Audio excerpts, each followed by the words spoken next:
Ayun, magandang hapon sa inyong lahat. Ito na tayo sa Scout Borromeo. Ayusin lang natin. Okay, so pwede tayo doon mag U-turn, no? Pero mas pinipili ko ngayon dito. At the same time, syempre hindi tayo dapat laging yun at paulit-ulit yung dinadaanan natin, no? Para mas enjoy natin yung bawat lugar. So dito tayo dumaan dahil tingnan niyo naman kung gaano kapayapa dito, di ba? So pitik-pitik lang tayo para throttle management. Di ba? Tapos lalo na doon, buwelo tayo. Buwelo. So level 1 lang po tayo. Bali ang level 1 natin nagpo 40, no? Mahigit. So alalay tayo lagi intersection. Yan, yellow box, wag kayo dyan tatambay. Ayan, so buwelo tayo ulit 30 plus. Ayan, bitaw. So wala pa, hindi pa tumatakbo yung kilometro dito. Pero hindi kasi talaga accurate na to kaya ano na tayo, huwag na tayo magbase dyan. Ang silbi na lang talaga nito merong gauge. Pero hindi siya accurate.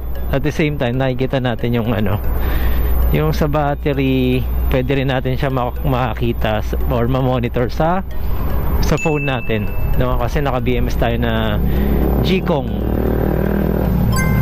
JK-BMS, makikita yan doon. So ayan, ito po yung channel 2 ABS-CBN. So rito tayo right side. So signal pa rin tayo. Sorry naman, napapasarap ang banking. So ayan, Alpine Star. Ayan, yan po bumibili ng mga gears, no? Pero din po sa Moto World ng mga yan. Pero mas I don't know kung mas branded yung Alpine Star. Ayun, yung tricycle, di natin alam kung saan pupunta biglang kumanan. Alam niyo naman yung mga biglang ligo muna bago lingon, no? Ayan, may nakapark dito. Op.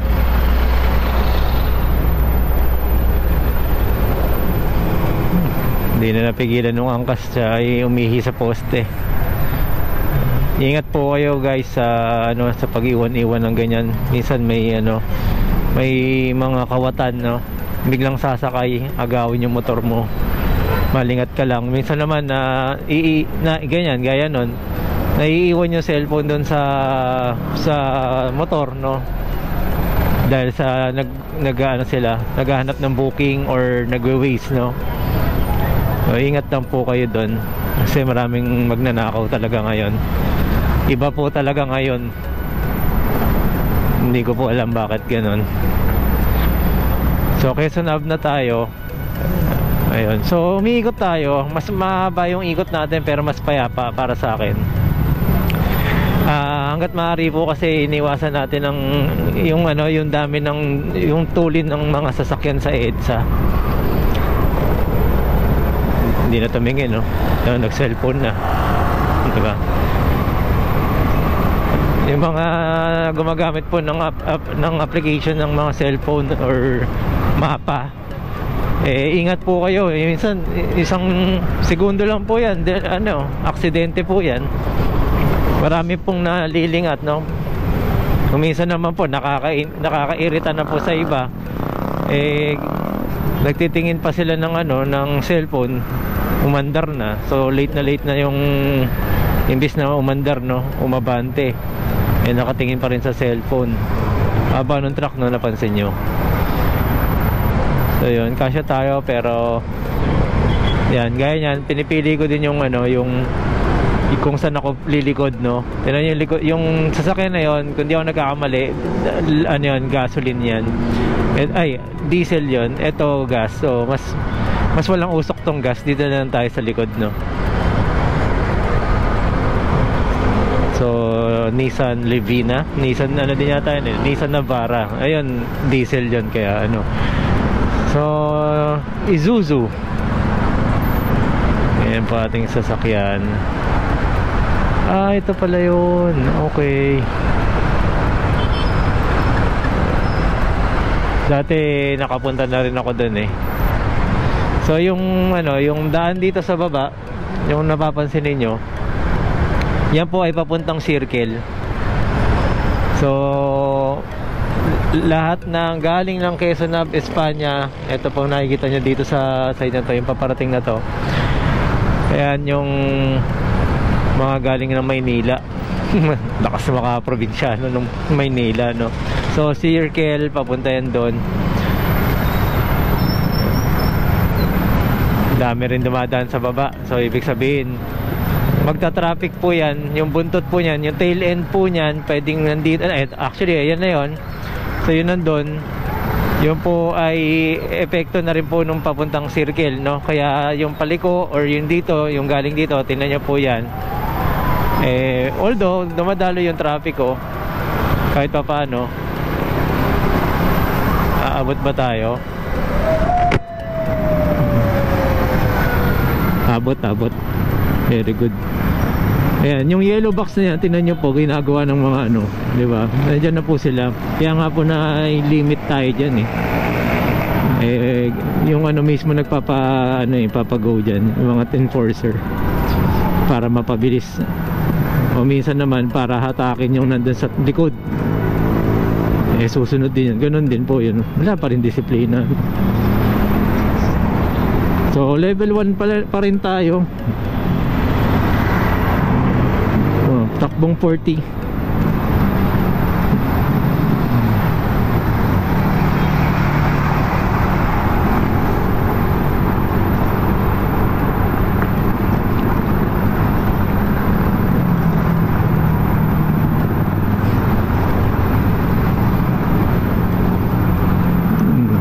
Nasiraan. So ayan, di ba, mas madali, mas mabilis siya. Tapos free flow lang tayo, no? Yung ating freewheeling, para hindi tayo malakas sa battery na nakasagad lagi tayo. Ayan, pitik-pitik lang po ginagawa natin. Ayun lang, lalubak. Okay, pagka nag-standby 77 volts, kanina 78 po tayo umalis. Sarap pumataw ngayon, no? Kaya lang tinitipid ko pa rin po yung battery. Ayan. Ako nga pala, EDSA Revolution po pala ngayon, kaya po pala medyo maluwag Ayan na po, lubak-lubak dito. Sige, mandar ka lang dyan.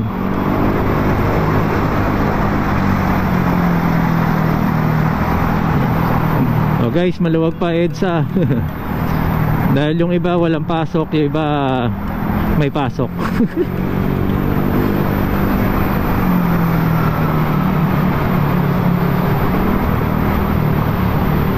So SM North na po tayo, approaching SM North.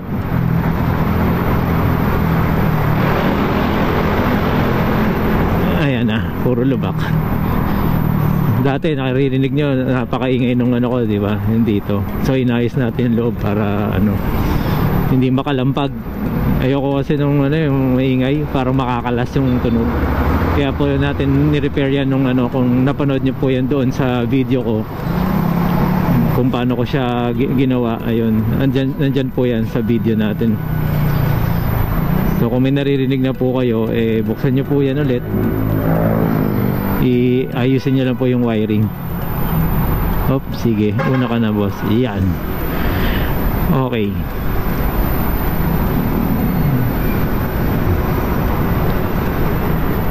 SM North na po tayo. May ilang minuto na ba tayo nakaalis?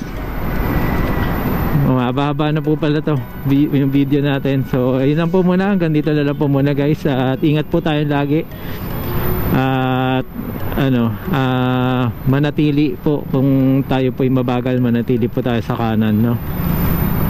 Kung medyo gamay-gamay na at makakayang sumabay po sa mga motor, okay na po, pero ingat pa rin po kayo. May sunga yung helmet ni kuya. Okay, ayan na po lubak. Okay, ito na lang po muna. Salamat. So okay, once again, Marvin Chua Motovlog po.